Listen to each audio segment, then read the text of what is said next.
So my practice on Monday is 2 hours. Tuesday I have off, but I have 6 a.m. weight training, so I'm going to count that. So that's an hour there, and I'll probably do about an hour at home, so that's 4. Wednesday is another 2 hours, and same with Thursday's 2.5. So that's 8.5. Fridays are normally my light or travel days, so I do a half an hour normally on Fridays, so that's now up to 9. And then I have games on weekends, so that's probably, I'd say, at a low week, 13 hours of soccer.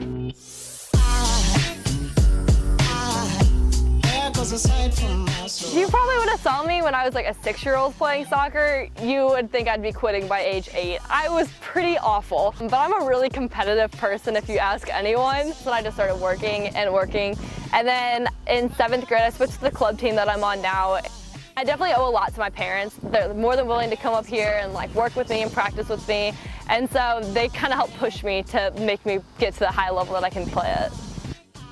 Committing to Iowa is probably one of the most exciting things that I've done in my life, if that's not too cheesy.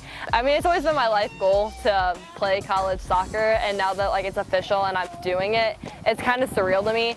I've always dreamed about going to a powerhouse conference. I never actually knew it was possible, but I wanted to stay in the Midwest, and so I started looking at Big Ten, and then I kind of realized that all of a sudden I was like, oh wait, they're looking at me too. I actually am good enough to do this.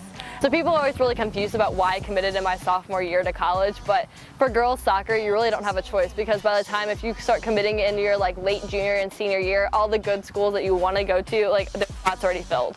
I received offers from various Big Ten schools and then some SEC schools, and I limited it down to my top three. My top 3 were the University of Wisconsin, Purdue University, and then the University of Iowa. And I just fell in love with Iowa. It's just a lot of dedication that you have to realize. It's if I get this good grade, if I study for this test hard, that's 1A closer. That's 1A closer for me to graduating early. That's 1A closer to me playing college soccer. And it's kind of been my motivation this whole time, is every decision I make and every decision I act on, it's one step closer to college soccer.